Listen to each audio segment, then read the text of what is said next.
Willkommen in Bern im CDB. En este estudio de los suburbios de Berna, en Suiza, trabaja el renombrado diseñador Luigi Colani. Das ist ein Flugzeug für den Pariser Salon, eine Motorradstudie für Goodyear. En los diseños de Colani no hay líneas rígidas ni artificiales, a pesar de que se ha utilizado la más moderna tecnología para crearlas. Colani declara que el lenguaje común entre todos los seres humanos es la forma. En otras palabras, las formas bellas pueden ser entendidas más allá del tiempo y de la nacionalidad. Für Normales. Das ist ein Mazda Supersportwagen für Le Mans. Dort stehen Motorräder und Flugmodelle. Das ist ein Windkanalmodell. En esta serie trataremos de descubrir el espíritu subyacente en las muchas formas y diseños creados por el pueblo japonés.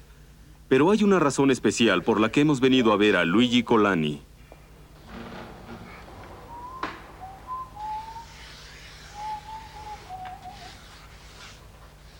El secreto de las misteriosas y curvadas formas de Colani radica en la naturaleza.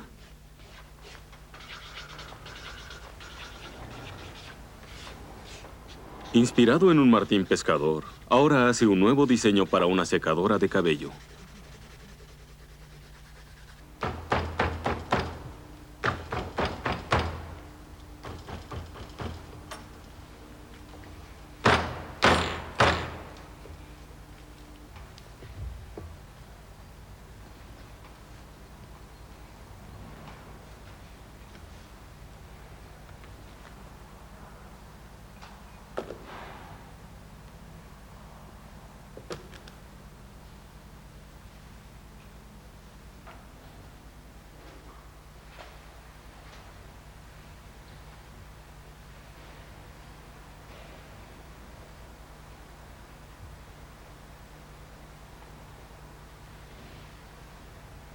Biodesign. The hand is the tool. Die Hand ist das Werkzeug.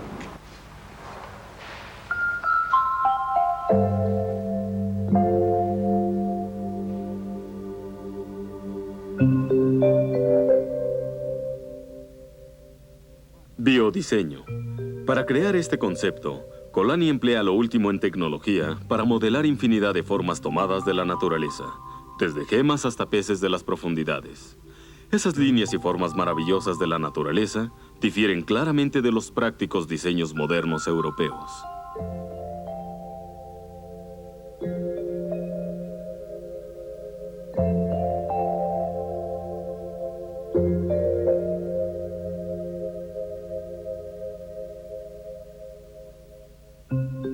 Colani ha sido llamado el mago de la línea curva, por su gran habilidad para crear formas libres y se interesa mucho en las formas artísticas del antiguo Japón.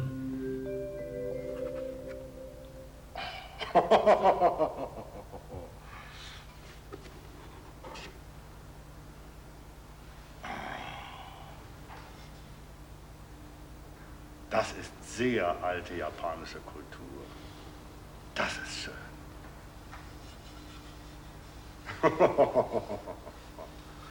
Außergewöhnliche dreidimensionale Formen. Esta antigua vasija del Yo-Omon ha captado su atención. Ahora, veremos algunos otros diseños hechos por los japoneses de la antigüedad que han sobrevivido hasta nuestros días. Das ist magische Linie.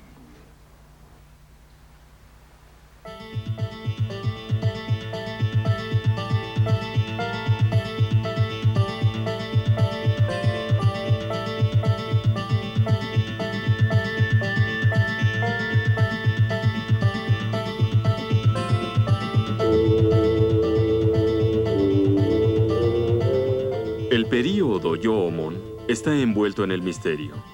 Gracias a las pruebas del carbono 14 sabemos que esta época comenzó hace unos 12.000 años. Pero, ¿qué clase de habitantes había entonces en Japón? ¿Y cuál fue su legado para los períodos que le siguieron?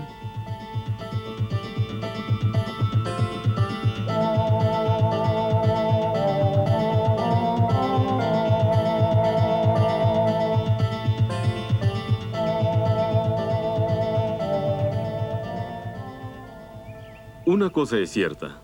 Fue durante este período que los japoneses comenzaron a modelar la arcilla y a crear una gran variedad de formas con ella. A diferencia de los períodos anteriores, en los que la gente parece haber afilado piedras y huesos únicamente, los habitantes del período Yoomon crearon diseños particulares a partir de terrones de arcilla. La producción de vasijas de barro representó un gran salto en la historia de la humanidad.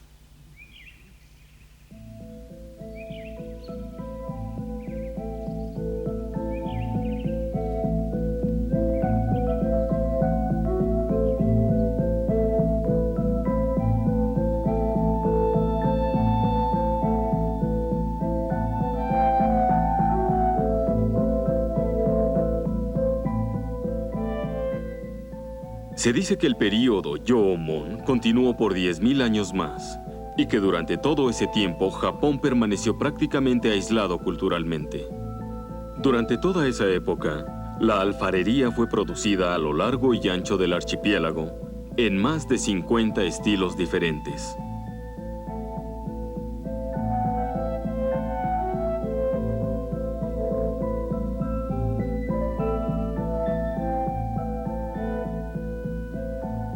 La primera forma de alfarería creativa del Japón, la alfarería Yoomon, con sus versátiles y poderosas líneas que nos fascinan aún ahora, fue desarrollada ajena a otras culturas. Pero, ¿ha sido este el único caso en la historia?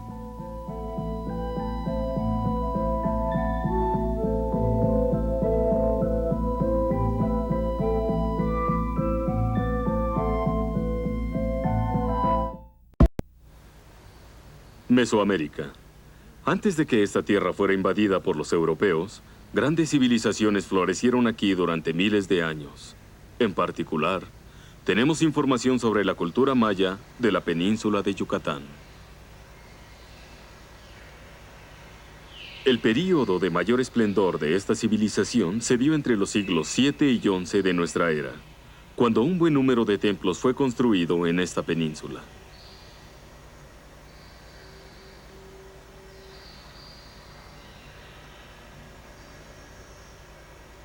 A pesar de que los mayas fueron capaces de levantar tan magníficas construcciones, lo hicieron sin ayuda de herramientas de metal. La civilización maya floreció durante el Neolítico o Edad de Piedra. En este sentido, la cultura maya y el período Yoomon del Japón son similares.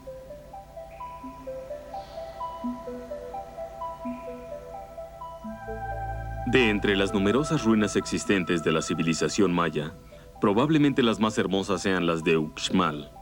Diseños geométricos e imágenes de dioses aparecen esculpidos sobre la totalidad de este muro de piedra.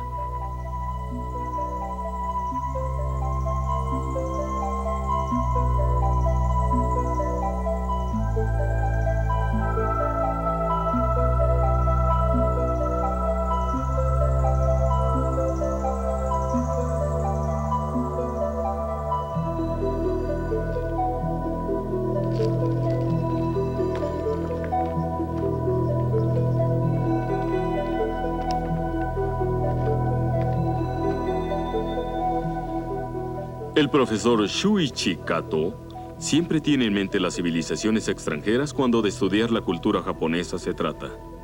Ha sido invitado como conferenciante sobre cultura japonesa en universidades de Francia, Alemania, Estados Unidos, Canadá, México y otros países.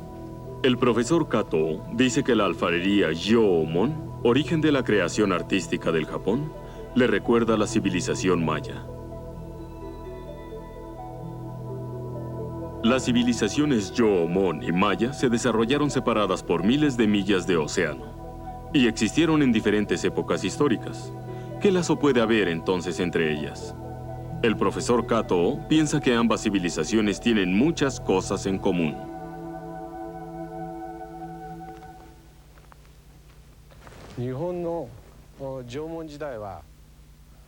El período Yoomon fue una época en que Japón quedó aislado de sus vecinos. Era una civilización del Neolítico.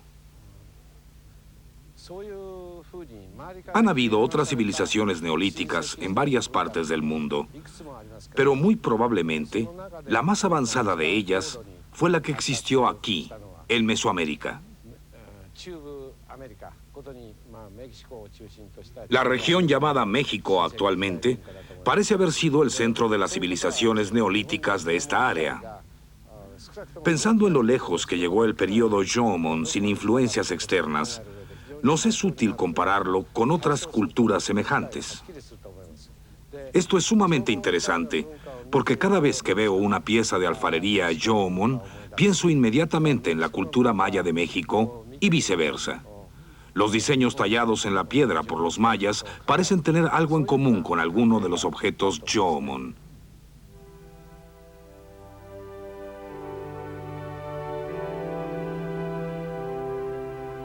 Los habitantes del período Jōmon no tenían escritura. Esto ha sido un gran obstáculo para poder profundizar en el conocimiento de esta civilización. Pero aunque la gente del Jōmon no haya dejado su palabra escrita, podemos aprender algo a través de los diseños de su alfarería.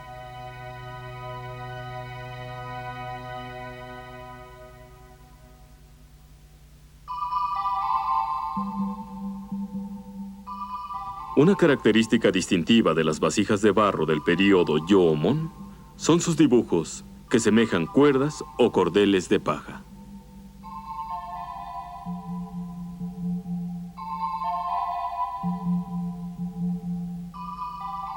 Estos dibujos varían según el lugar y la época.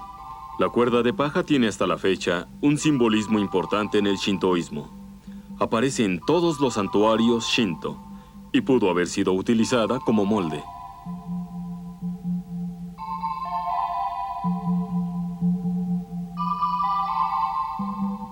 Pero no todas las vasijas Jōmon presentaban diseños de cuerdas.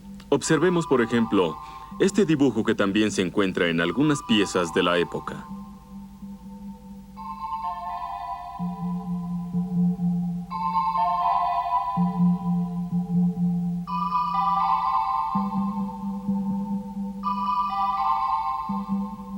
Es innegable que la gente del Jōmon era gran observadora de las formas naturales y que gracias a ello descubrió una infinidad de posibilidades decorativas. Es interesante hacer notar que estos intrincados diseños no fueron hechos con herramientas manufacturadas, sino con objetos encontrados en la naturaleza.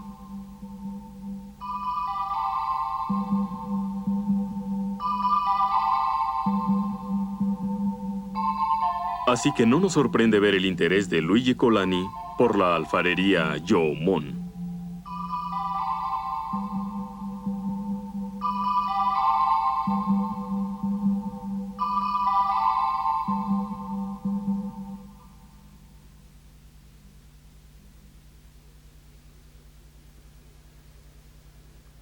Si los habitantes del Jōmon concentraron su energía creativa en la producción de una alfarería fascinante, las civilizaciones de Mesoamérica dieron cauce a su expresión artística levantando espléndidas construcciones y esculpiendo elegantes relieves.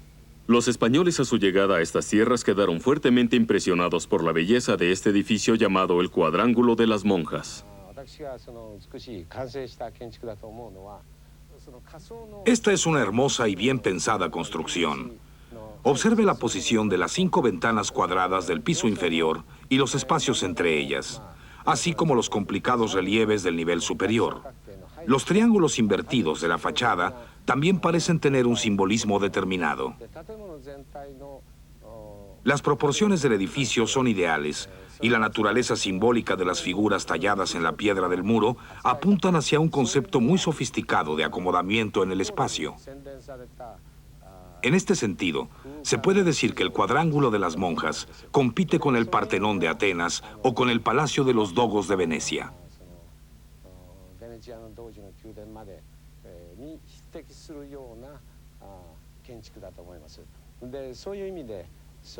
Cada vez que vengo a México y contemplo las ruinas mayas de Uxmal, y en especial el lado oeste del Cuadrángulo de las Monjas, invariablemente me quedo admirado por el nivel de refinamiento que encuentro aquí. Este edificio debe ser considerado como una de las obras maestras de la arquitectura de todos los tiempos. Sí, Todas las condiciones necesarias para este logro estaban presentes. Ahora bien, cuando pienso en el período Jomon, también puedo ver la manera en que algunas de estas formas únicas fueron creadas entonces, como las vasijas de barro con formas semejantes a flamas de fuego. Pero en Japón, este período fue interrumpido muy pronto por la influencia del continente asiático, lo que no les permitió llegar a construir grandes monumentos como los de los mayas. A juzgar por la gran originalidad creativa de su alfarería, de no haber sido por la influencia extranjera que recibió a partir del siglo IV a.C., la cultura Jomon hubiera alcanzado muy probablemente alturas insospechadas. Lo que quiero decir con esto es que la evidencia apunta en esa dirección, y en esto es en lo que pienso cada vez que estoy aquí, en Uxmal.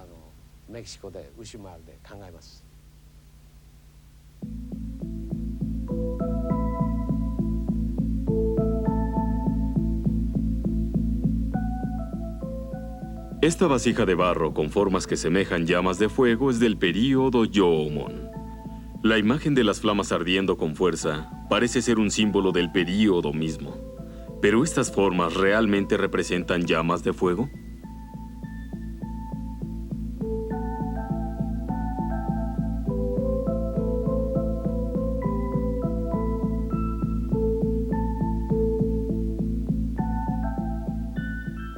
Esta pieza fue descubierta la víspera del Año Nuevo de 1936 en el sitio arqueológico de Umataka, en la prefectura de Niigata. Posteriormente, más de estas vasijas han sido encontradas aquí, en las cuencas del río Shinano. Kisaburo Nakamura, uno de los primeros en descubrir este tipo de alfarería, nos relató una interesante historia respecto del nombre dado a las vasijas.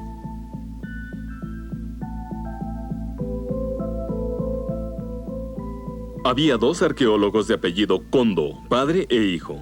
El señor Kondo, padre, fue quien nombró originalmente a la vasija. Ellos no tenían idea de cómo llamar a la pieza en un principio. Recuerdo a Tokusaburo Kondo, refiriéndose a ella como la vasija de Umataka, o simplemente como la vasija.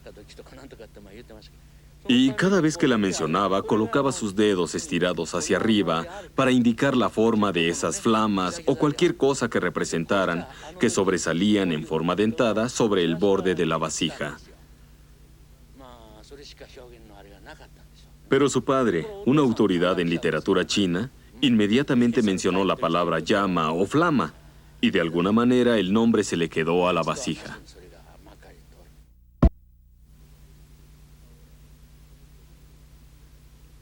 Ahora bien, como se ha venido usando desde entonces este nombre para la vasija, se ha dado por sentado que las formas salientes de sus bordes representan flamas.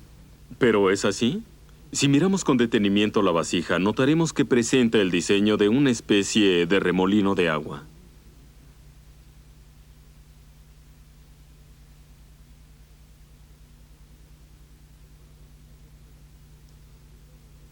Para profundizar en el asunto, consultamos a un científico.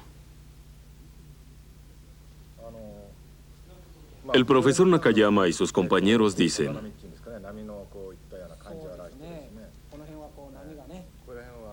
note usted los dos vórtices o remolinos que hay aquí.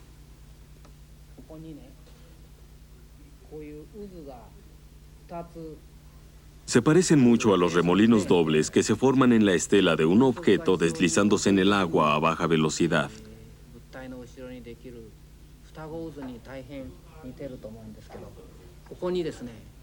Puede ver aquí otros dos remolinos moviéndose en sentido opuesto a las manecillas del reloj. Parece ser un vórtice Kármán que resulta cuando un objeto acelera su velocidad en el agua. Los diseños en el cuerpo de la vasija parecen querer unirse a los remolinos de la cresta.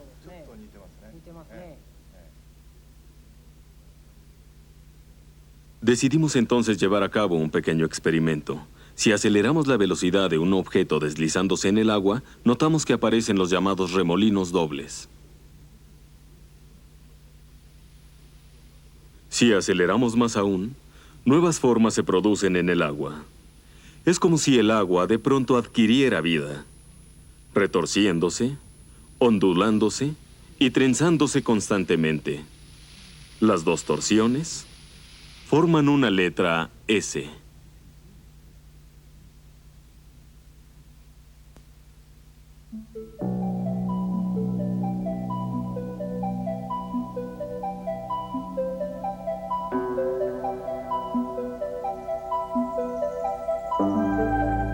Las salientes del borde de esta vasija parecen representar vórtices en forma de S.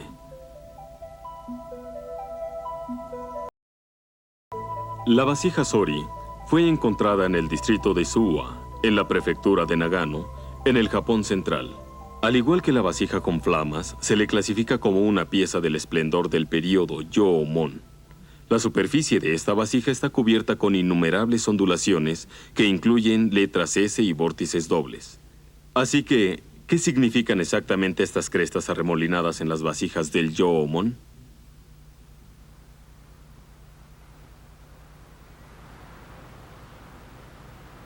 Estamos de regreso en Uxmal. A diferencia de la civilización Yoomon, los mayas tenían escritura. Los jeroglíficos tallados en sus construcciones han sido descifrados con la ayuda de mitos y otros medios.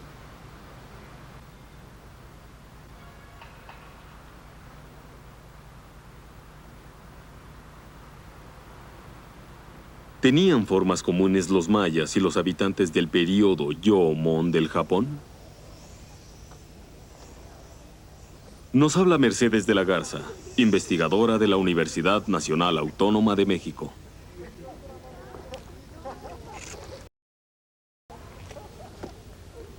Este es más o menos el tipo de voluta, aunque hay otros tipos, otras formas. Pudiera ser simplemente una voluta simple. Este motivo representa agua por lo general, o sea, está asociado siempre a los dioses del agua, las lluvias, los ríos, los lagos, y tiene una relación muy directa con la serpiente, que es el símbolo de agua por excelencia en Mesoamérica. Quetzalcóatl, la serpiente emplumada. Este dios representaba el agua, elemento fundamental de energía.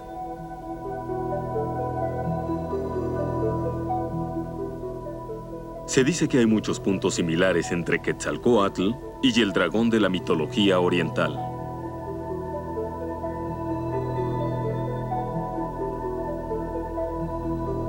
Bueno, para los mesoamericanos la naturaleza es una unidad que todo está impregnado de vida y de alma, de espíritus.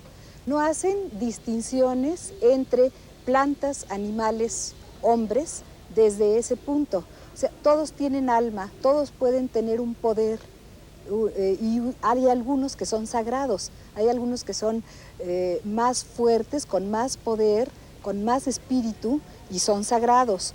Por ejemplo, los jaguares, las plantas alucinógenas, los rayos, el sol, pero todo está integrado y relacionado con la vida del hombre.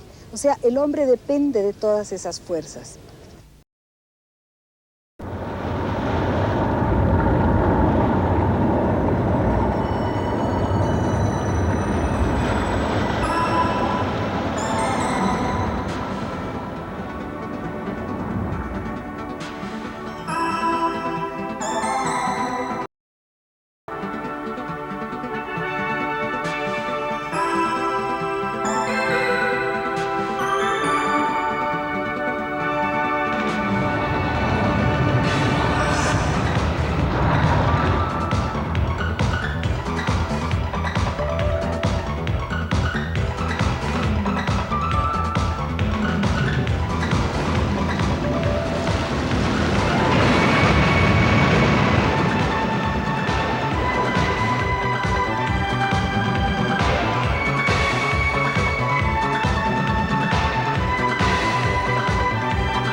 Este dibujo de un anciano sentado del agua es atribuido a Leonardo da Vinci, un autorretrato.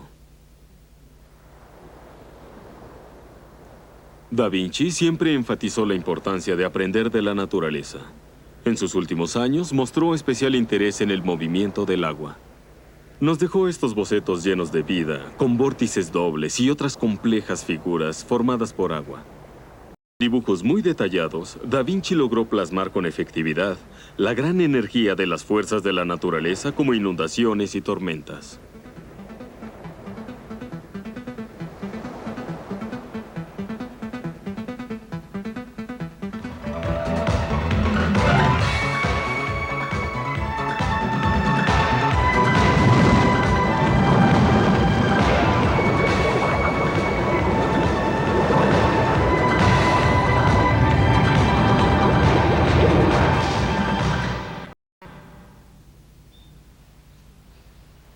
Isla Koshiki, en la prefectura de Kagoshima al sur del Japón. Aquí se celebra un antiguo festival.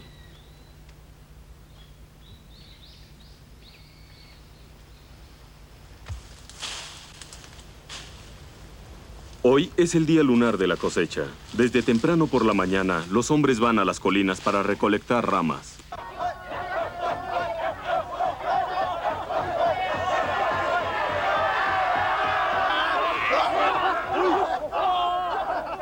Todo el poblado se reúne para tejer las ramas en una sola y larga cuerda. El festival es llamado Kasuramaki, o Festival de las Ramas Trenzadas.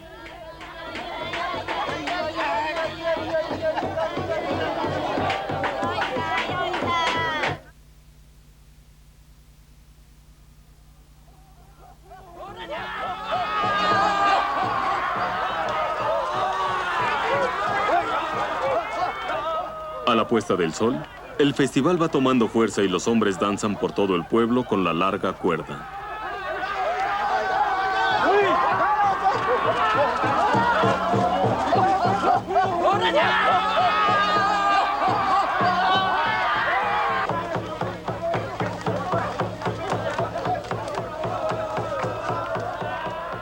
Cuando llegan a la plaza principal, los danzantes entran en un estado de frenesí y empiezan a danzar formando ondulaciones con la cuerda. Se dice que esta danza representa la gran fuerza de la vida.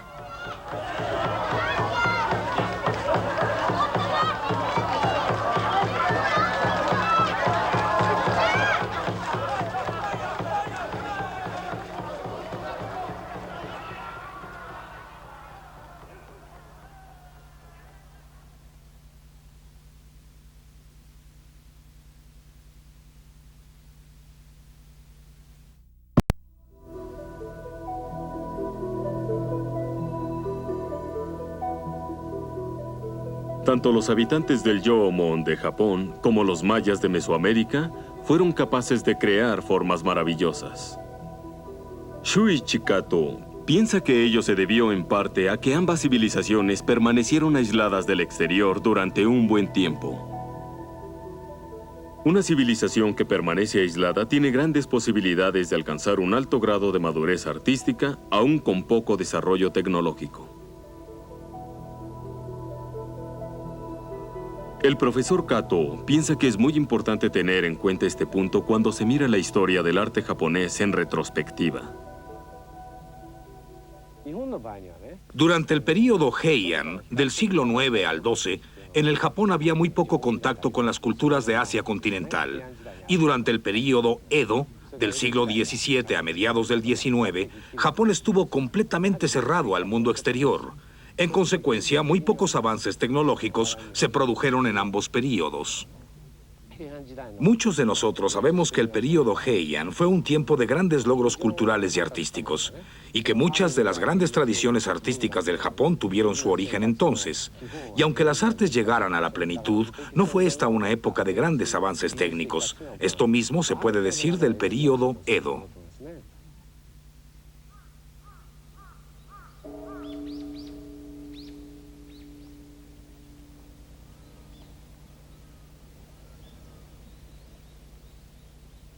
En 894 de nuestra era, Japón rompió relaciones con la dinastía Tang y se aisló por completo de las culturas de China y de otros países.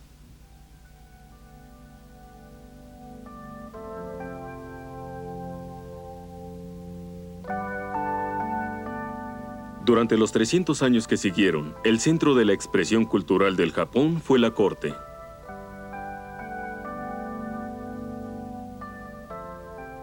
Fue entonces que una cultura auténticamente japonesa comenzó a florecer, basada en las refinadas culturas del Asia continental.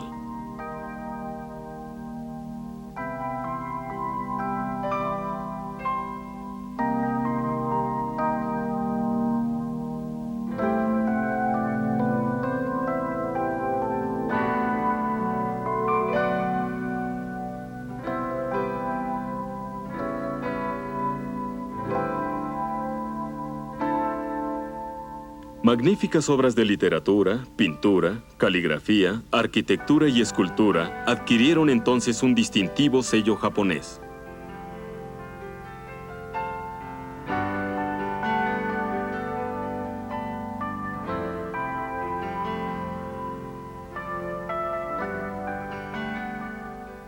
Del siglo XVII hasta mediados del siglo XIX, se dio otro período de aislamiento cuando Japón se aisló de influencias extranjeras. Durante este tiempo también se desarrolló una cultura japonesa característica.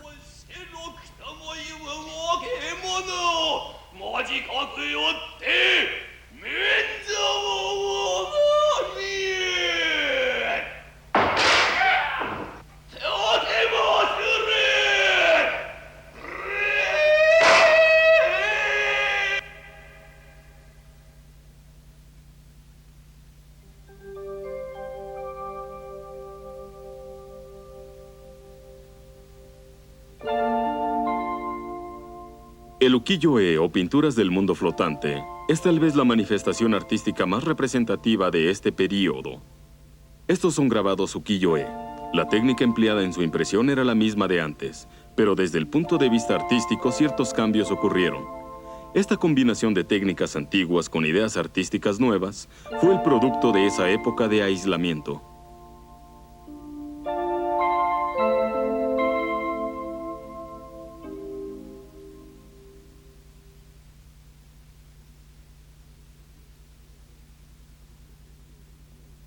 El mucho más antiguo período Jōmon también parece ser una época en la que el archipiélago recibió muy poca o casi ninguna influencia del exterior. La manera de amasar la arcilla para hacer piezas de alfarería básicamente no cambió, pero sí hubo innovaciones en cuanto a formas y diseños.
Cuando no hay influencias externas durante un cierto lapso, es posible observar una serie de cambios lógicos, sucesivos, a partir de una cierta forma. Este proceso es claro en el caso de las piezas Jōmon con diseños de flamas. Las crestas del borde de esta vasija se alargaron a medida que el período progresaba, hasta que alcanzaron un punto de mayor sofisticación artística. Posteriormente, las crestas se volvieron muy exageradas y las proporciones de la vasija perdieron su balance. Estos cambios en las vasijas Jōmon constituyen un excelente ejemplo de cómo la gente de ese período experimentó con una misma forma hasta llevarla a su máxima expresión.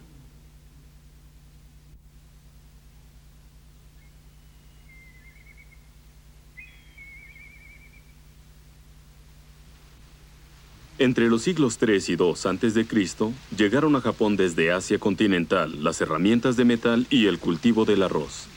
Una gran revolución tecnológica tuvo lugar entonces, pero también significó el fin de la era Jōmon. En la nueva era, la alfarería tomó una forma más utilitaria, pero perdió sus elementos decorativos.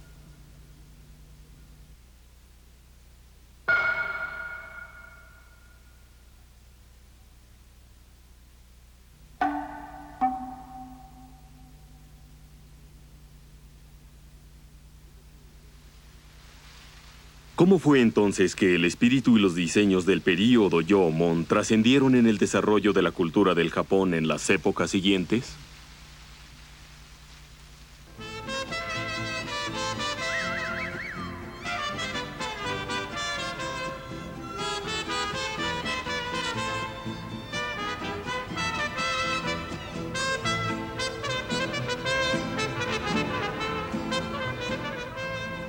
Tomemos nuevamente el caso de México, conquistado por los españoles a principios del siglo XVI.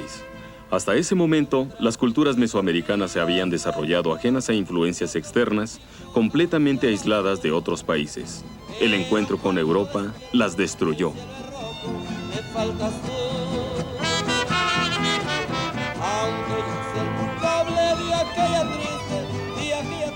La civilización de Mesoamérica también una vez desapareció con la entrada de la abrumadora cultura extranjera.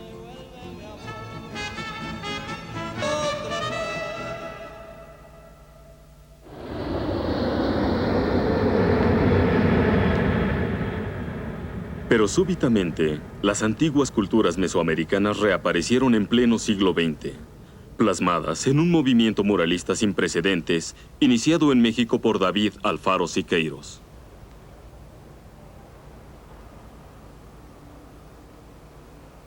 Esta revolución representó un momento decisivo. Artistas de la talla de Siqueiros, Rivera y Orozco promovieron una corriente para llevar el arte al pueblo. Realizaron sus pinturas en grandes murales, en plazas y otros lugares públicos.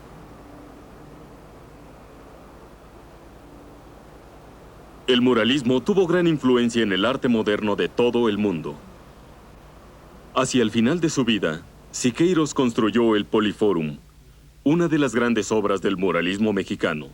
El Poliforum fue terminado en 1971. Él murió 3 años después.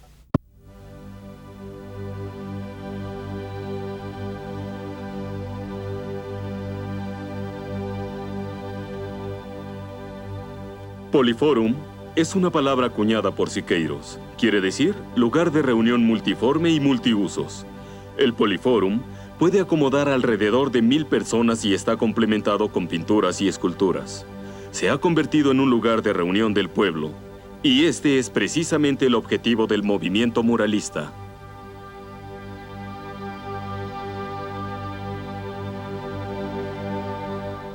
El muralismo mexicano ha resucitado la tradición artística de las antiguas civilizaciones mesoamericanas al no tomar en cuenta la perspectiva. Cientos de caras y conjuntos son presentados sobre un mismo plano, pero hay unidad porque todas las figuras representan una parte integral del universo. Este concepto existía en México antes de la llegada de los españoles. En México, la cultura de los tiempos de aislamiento queda así revivida en el presente. Siqueiros dejó plasmado el pasado y el futuro de la humanidad de una manera alegórica, comenzando por el amanecer y terminando en el ocaso. Combinando pintura, escultura y arquitectura en su Poliforum, Siqueiros logró realizar su sueño de resucitar los templos de las antiguas civilizaciones mesoamericanas.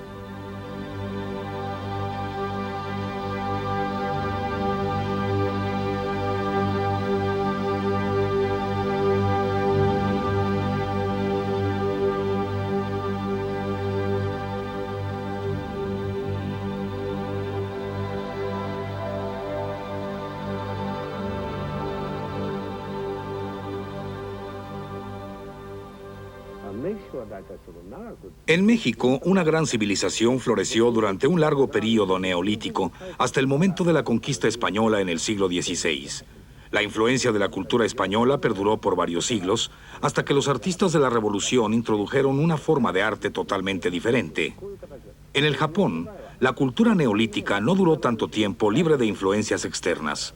El viraje del neolítico japonés a la edad de bronce fue muy violento. Y después de la segunda mitad del siglo XIX, llegaron las técnicas de la pintura occidental. Esto ilustra el dilema cultural del Japón hasta nuestros días. A semejanza de los mexicanos después de la conquista española, los japoneses desde fines del siglo XIX han buscado una forma de pintar al óleo de una manera propia, auténticamente japonesa. Pero este choque cultural ocurrió en Japón hace solamente un centenar de años. Así que sería mucho pedir que los artistas japoneses hubieran alcanzado ya las alturas de un Siqueiros o de un Orozco. No es cuestión de si hay o no buenos pintores en Japón. Los hay muy buenos y con técnicas excelentes. Pero dentro del avance del arte moderno en todo el mundo, artistas como Siqueiros en México fueron capaces de producir una forma característica de su país y de su tiempo. Aún no hemos visto este movimiento en el Japón. Los artistas japoneses han hecho algunas obras interesantes, pero todavía no logran producir algo capaz de hacer que la gente se detenga y exclame: esta es verdaderamente una pieza de arte característica del Japón moderno.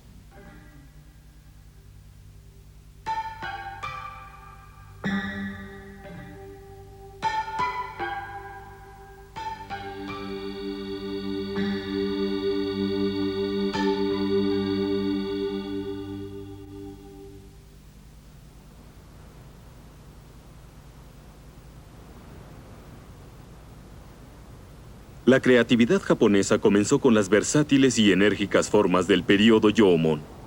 Estos diseños continuaron su desarrollo y cambiaron en épocas posteriores. Entonces, bajo el impacto de la tecnología y la cultura de Occidente, de alguna manera el arte japonés se vio despojado de sus raíces. Hoy en día, la voluntad de crear permanece más sólida que nunca. El espíritu no se ha perdido, pero aún tiene que cristalizar y florecer en su forma.